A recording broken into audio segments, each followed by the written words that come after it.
गुरुर्ब्रह्मा गुरुर्विष्णु गुरुर्देवो महेश्वरा गुरुर्साक्षात् परब्रह्म तस्मै श्री गुरुवे नमः।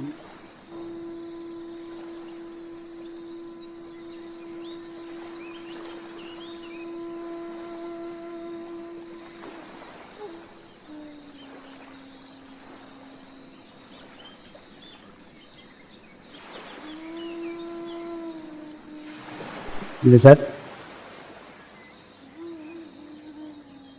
ध्यान की शुरुआत करेंगे।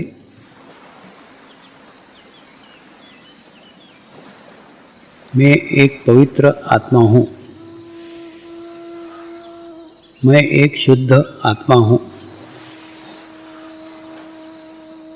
मैं एक पवित्र आत्मा हूँ।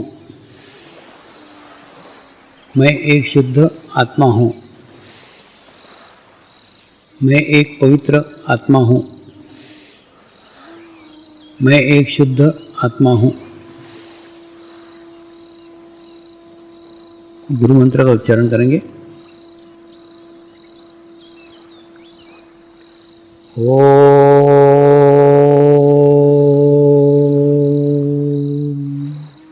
श्री शिवकृपानंद स्वामी नमो नमः। ओम श्री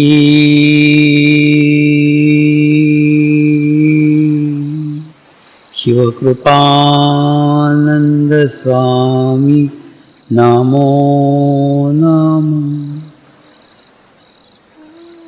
ओम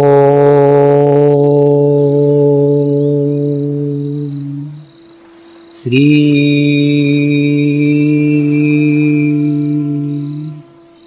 शिवकृपानंद स्वामी नमो नमः। ओम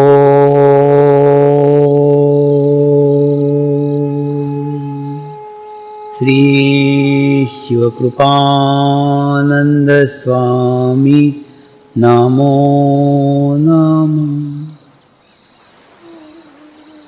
ओम श्री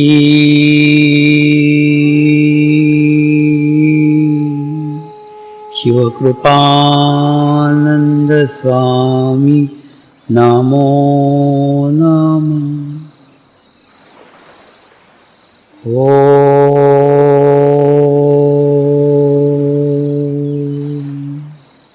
श्री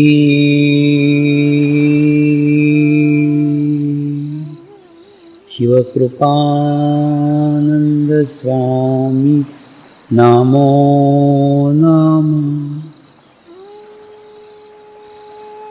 ओम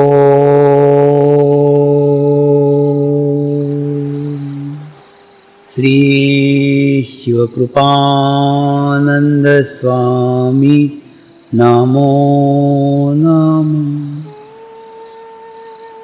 ओम श्री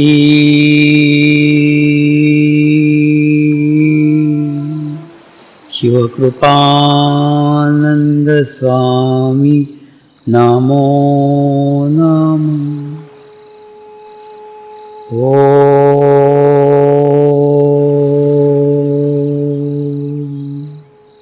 श्री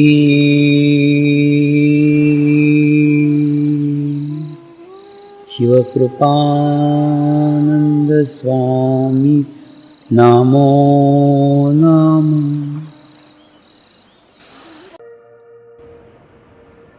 उन्होंने चैतन्य शक्ति को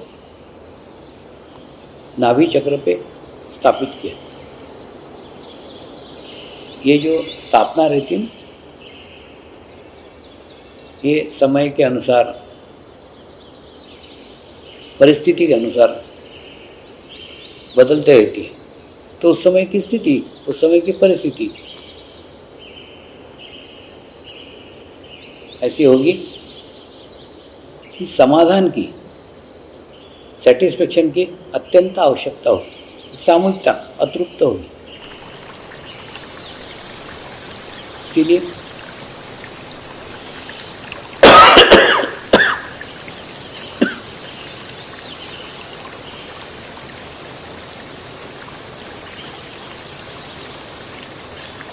प्राण प्रतिष्ठा करते समय नाभि चक्र में वाइब्रेशन स्थापित किया।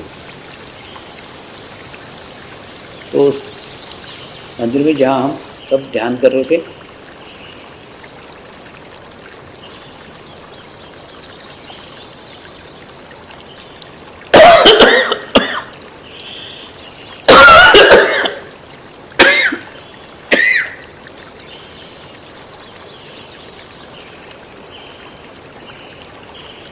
वहाँ सभी जैन मुनियों को,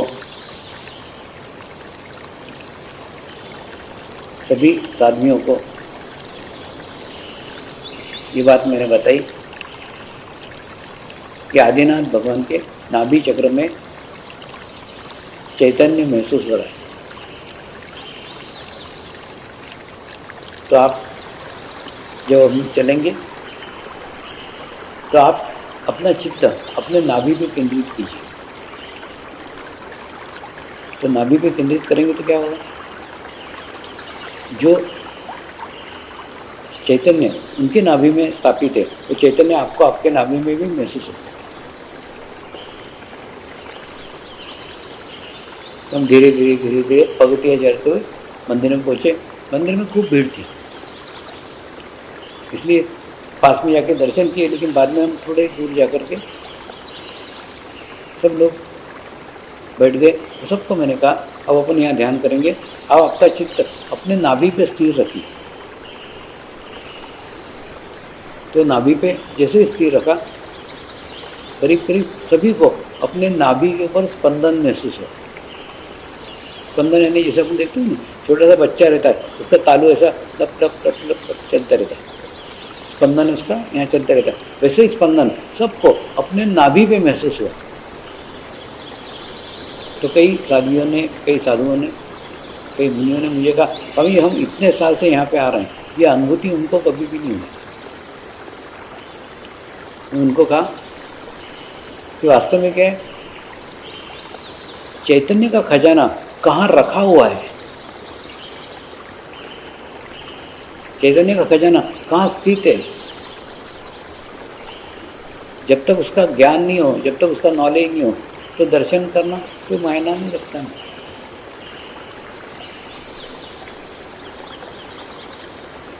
तो आज जब हम दर्शन करने को आए, एक तो हम कुछ भी मांगने को नहीं आए, हमारी कोई इच्छा नहीं थी, हमारी कोई अपेक्षा नहीं थी, निस्वार्थ भाव से आए थे। यानी कुछ भी अपेक्षा के साथ, शरीर भाव के साथ आए नहीं थे, आत्मभाव के साथ आए थे। और सबका चित्त अपने नाभि चक्र पे था। क्या हुआ, जैसे नाभि चक्र पे हुआ तो नाभि चक्र से नाभि चक्र तक आसानी से जुड़ा गया। तो जैसे जुड़े वैसे हमको यहाँ पे अपने स्पंदन महसूस हुए। पहले आप आते थे तो पहले आपको उसकी जानकारी नहीं थी। तो ऐसे प्रत्येक मूर्ति की स्थापना करते समय, स्थापना के समय जो परिस्थितियाँ, जो स्थितियाँ होंगी ना, उस परिस्थिति स्थितियों के अनुसार उसके अंदर किसी विशेष केंद्र को खूब ज़्यादा शक्तिशाली किया जाता है। वैसे यहाँ उनके नाभि चक्र को खूब शक्तिशाली किया गया, मतलब वहाँ जो भी जाएगा उसको एक समाधान प्राप्त होगा, जो भी जाएगा उसको एक सेटिस्फेक्शन प्राप्त होगा। दूसरा, उनका उद्देश्य लोगों को समाधान देना नहीं था, उनका उद्देश्य लोगों की आध्यात्मिक प्रगति करना था। देखिए, जब तक आप संपूर्ण समाधान को प्राप्त नहीं करते, जब तक आपके जीवन में पूर्ण सेटिस्फेक्शन नहीं होता, तब तक आप अंतर्मुखी हो ही नहीं सकते।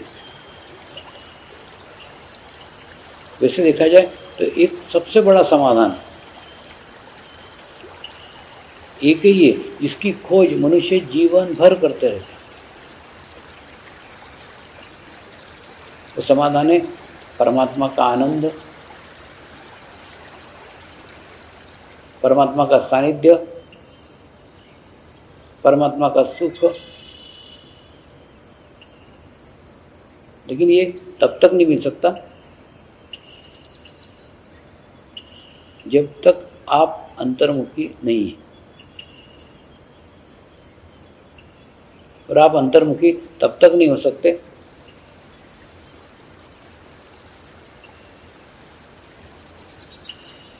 जब तक आप गुरु में परमात्मा को नहीं अनुभव करते, जब तक आपके जीवन में परमात्मा नहीं मिलता। परमात्मा मिलना जीवन का सबसे बड़ा समाधान है।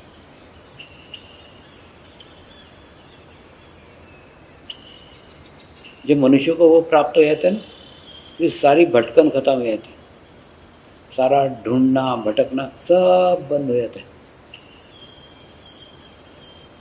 एक परम समाधान मनुष्य को प्राप्त होता है। मैंने परमात्मा को पा लिया, मैंने परमेश्वर को पा लिया, तो सबसे बड़ा समाधान प्राप्त होता है, सबसे बड़ा सुख प्राप्त होता है, सबसे बड़ा आनंद प्राप्त होता है, जिस आनंद का वर्णन ही नहीं किया जाता।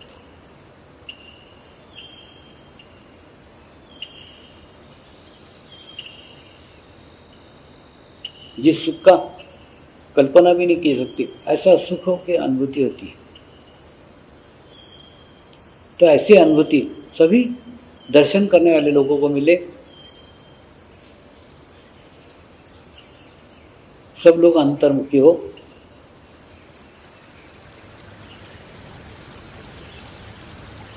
सभी को समाधान मिले, सबों को संतुष्टि मिले, ये उद्देश्य है। उन्होंने नाभि चक्र में केंद्र स्थान बनाया, सारे चैतन्य को उस केंद्र स्थान पर स्थापित किया। दूसरा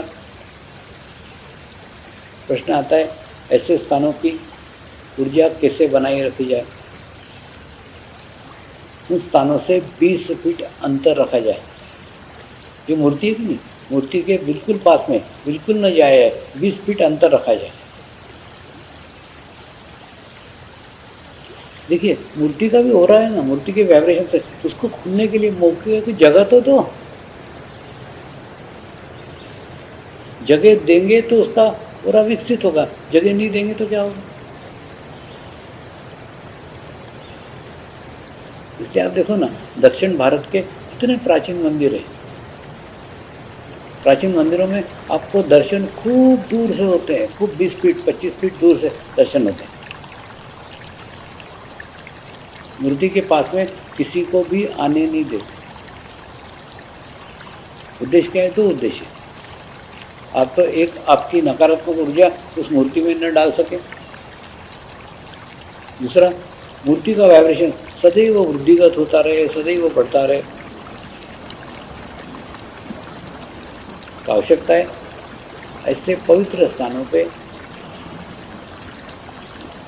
ऐसे पवित्र जगह मूर्ति के पास न जाया जाए। जितना डिस्टेंस रखोगे मूर्ति का उतना अच्छा है। 20 फीट कम से कम अंतर होना चाहिए। 20 फीट दूर से आप दर्शन करो या देखो। दूसरा, रही बात मांगने की, तो कुछ भी मत मांगो ना। वहाँ जाके क्या मांगना चाहिए? कुछ नहीं मांगना चाहिए। थोड़ा समझ लो, मांगना शरीर से होता है, मांगता शरीर। आत्मा कुछ मांगती है क्या? आत्मा कभी कुछ नहीं मांगती।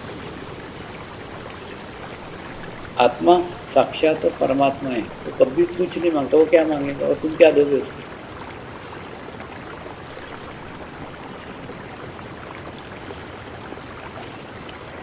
तो वहाँ जाके कुछ नहीं मांगने, वहाँ जाके कुछ नहीं, शांत चित्त होकर बैठ जाने का। कोई शरीर की अपेक्षा, कोई शरीर की समस्या देके वहाँ नहीं जाने का। और बैठ जाने के बाद में वहाँ के चैतन्य को ग्रहण करने का, वहाँ के वाइब्रेशन को ग्रहण करने का। अब देखो ना, करीब 1.5 साल से सारे गुरु शक्ति धाम बंद है, और 1.5 साल में ऐसा नहीं हो रहा कि वहाँ पूजा नहीं हो रही, वहाँ व्यवस्थित पूजा हो रही है, व्यवस्थित रख रखाव हो रहा है, व्यवस्थित स्वच्छता रखी जा रही है, व्यवस्थित पवित्रता रखी जा रही है। उसके कारण उसके वाइब्रेशन तो डे बाय डे खूब बढ़ रहे हैं। 1.5 साल में आपको खूब बढ़े हुए महसूस होंगे। तो मेरी एक प्रार्थना है कि साधकों ने भी वहाँ पे कुछ भी मांगने के लिए नहीं जाना चाहिए। गुरु शक्ति धाम में कुछ भी मांगने मत जाओ, कोई भी अपेक्षा से मत जाओ।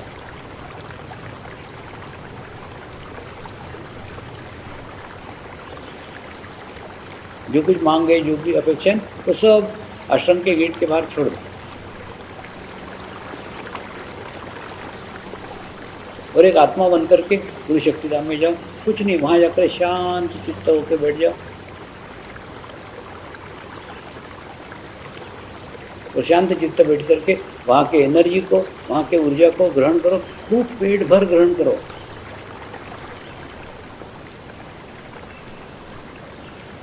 संजो, संभालो उसको, तो आप इतने संतुलित हो जाओगे, इतने बैलेंस हो जाओगे, इतने शक्तिशाली हो जाओगे कि आपकी समस्या आप स्वयं ही दूर कर लोगे।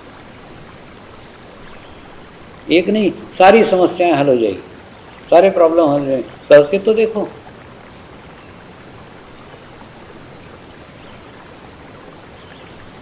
ये प्रयोग करके देखो। तो गुरु शक्ति धाम में जाके बैठने का, शांत चित्त होकर बैठने का। हाँ, अगर आपकी समस्या खूब बड़ी है तो आप 1 बार नहीं 10 बार जाओ ना, 10 बार जाओ, जाकर के बैठो। लेकिन वहाँ पे भी 10 बार में भी, 1 बार में भी मांगने का नहीं। 1 बार में भी आपका चित्त समस्या पे नहीं जाना चाहिए। वहाँ जाकर के सिर्फ शांत चित्त होकर बैठो। और उसके बाद में होता है ना, जैसे छोटी बीमारी हो तो डॉक्टर एक गोली देता है, ठीक हो जाती है। ज़्यादा बीमारी हो तो सुबह देता है, शाम को देता है, दोपहर को देता है। वैसे ही अगर आपकी समस्या बड़ी है, आपकी प्रॉब्लम बड़ी है, तो आप ज़्यादा बार हो जाओ ना, ज़्यादा समय बैठो ना। क्या बोलते हैं, अलग अलग दिनों में जाओ, अलग अलग स्थान पर जाओ, लेकिन वहाँ जाकर के मांगो मत। इसलिए ऐसे पवित्र स्थानों पे जब भी कभी जाना हो तो महाराज साहब वहाँ कुछ भी नहीं मांगना चाहिए। वहाँ जाकर के सिर्फ शांत चित्त होकर बैठ जाना चाहिए, क्योंकि मांगना शरीर से होता है, आत्मा कुछ नहीं मांगता। शांत चित्त होकर बैठना चाहिए, तो वहाँ के एनर्जी को, वहाँ के ऊर्जा को ग्रहण करना चाहिए। और ग्रहण करने के बाद जो हमारे लिए उपयुक्त है, जो हमारे लिए आवश्यक है, जो हमारी आध्यात्मिक प्रगति कर सकता है, जो हमारे आत्मिक प्रगति कर सकता है, वो सब चीज़ें हमको ऑटोमेटिकली मिल जाएगी। और जो आवश्यक नहीं है वो छूट जाएगी। तो वहाँ जाके कुछ भी नहीं मांगने का, केवल वहाँ के एनर्जी के साथ, वहाँ के ऊर्जा के साथ, वहाँ के एनर्जी के साथ जुड़ना मात्र है। जुड़ने मात्र से ही हम संतुलित हो जाएंगे और बैलेंस हो जाएंगे। बस ओके।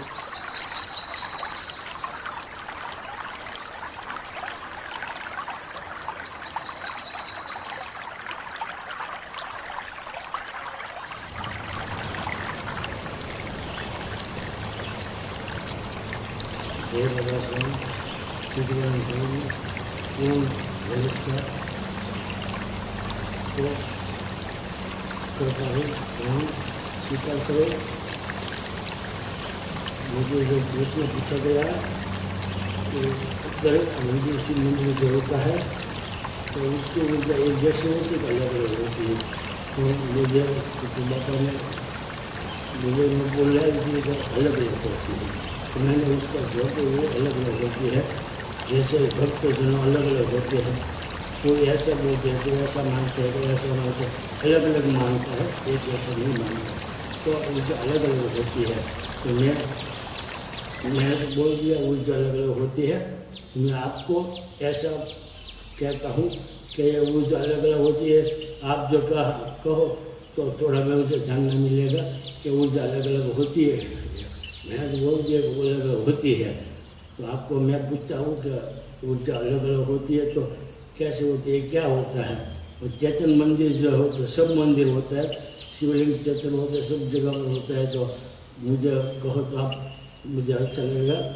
और आप सत्य महादेव कृपा से उधारो, जलाभिषेक करो, आनंद आएगा, खूब आनंद आएगा, खूब आनंद आएगा। जय बाबा स्वामी, जय बाबा स्वामी। पूर्ण नमस्कार स्वीकार कीजिए। जय बाबा स्वामी, जय बाबा स्वामी। नमस्कार। ऊर्जा को और ऊर्जा की कक्षाओं को, ऊर्जा के स्तर को हम समझने का प्रयास करते हैं। जैसे प्राइमरी क्लास रहता है, तो प्राइमरी क्लास के अंदर भी हम विद्या ग्रहण करते हैं। फिर मिडिल में जाते हैं, तो मिडिल के कक्षाओं में भी हम विद्या ग्रहण करते हैं। फिर हाई स्कूल में जाते हैं और हाई स्कूल के कक्षाओं में भी विद्या ग्रहण करते हैं। फिर हम कॉलेज में जाते हैं और कॉलेज की कक्षाओं में भी विद्या ग्रहण करते हैं। विद्या समान है, विद्या एक जैसी है। विद्या हमको ज्ञान प्रदान करती है, नॉलेज है। नॉलेज एक ही है, लेकिन वो अलग अलग स्तर का है। प्राइमरी का अलग स्तर का है, मिडिल का अलग स्तर का है, हाई स्कूल का अलग स्तर का है, कॉलेज का अलग स्तर का है। वैसे ही आध्यात्मिकता में पूजा पाठ, कर्मकांड, ये प्राइमरी कक्षा के, और उसके बाद में और ऊपर आए तो जप जाप, उसके ऊपर के कक्षा के, और उसके ऊपर के कक्षा में आए ध्यान करना, और उसके ऊपर के कक्षा में उसके ऊपर परमात्मा को अपने भीतर ही महसूस करना, ये ऊपर की कक्षा है। तो है तो सब आध्यात्मिक प्रगति है, लेकिन उसकी कक्षाएं अलग अलग, उसका अलग अलग है। वैसे ही ऊर्जा का, ऊर्जा भी समान है, एक जैसी। अब जैसे हम देखते हैं इलेक्ट्रिसिटी, तो इलेक्ट्रिसिटी एक तरफ पंखा चलता है, एक तरफ गर्म हवा फेंकने वाला हीटर रहता है, वहीं एक तरफ ठंडा हवा फेंकने वाला एसी रहता है। यानी ऊर्जा वही, लेकिन उसके विभिन्न प्रकार है। किसी को गर्मी देती है, किसी को ठंडी देती है, किसी को हवा देती है, किसी को आग देती है। यानी एक ही इलेक्ट्रिसिटी को विभिन्न प्रकार से यूज़ करते हैं। तो ना हम कैसे उपयोग कर रहे हैं उसके ऊपर डिपेंड है। एक दो बातें इसमें, एक तो पहली बात तो जिसने उसकी प्राण प्रतिष्ठा की है वो सबसे महत्वपूर्ण है। तो ये शिवलिंग सब एक जैसे होंगे, लेकिन उसके अंदर प्राण प्रतिष्ठा उसमें जो क्या रहता है मैं आपको बता दूँ। प्राण प्रतिष्ठा वो व्यक्ति अपने एनर्जी, अपनी ऊर्जा, उसकी साधना की शक्ति उसके अंदर डालता है। तो डालने के बाद में फिर जो भी उसका दर्शन करना उसको वो महसूस होती है, तो वो महसूस यानी वो प्राण प्रतिष्ठा करने वाले पे बहुत कुछ डिपेंड रहता है, एक। और दूसरा आने वाले लोगों पे भी डिपेंड रहता है। कई बार आप देखना शिव मंदिर में जो जाएंगे ना, एकदम हार्ट चक्र पकड़ा जाएगा। कई बार कई स्थानों पे ऐसा होता है।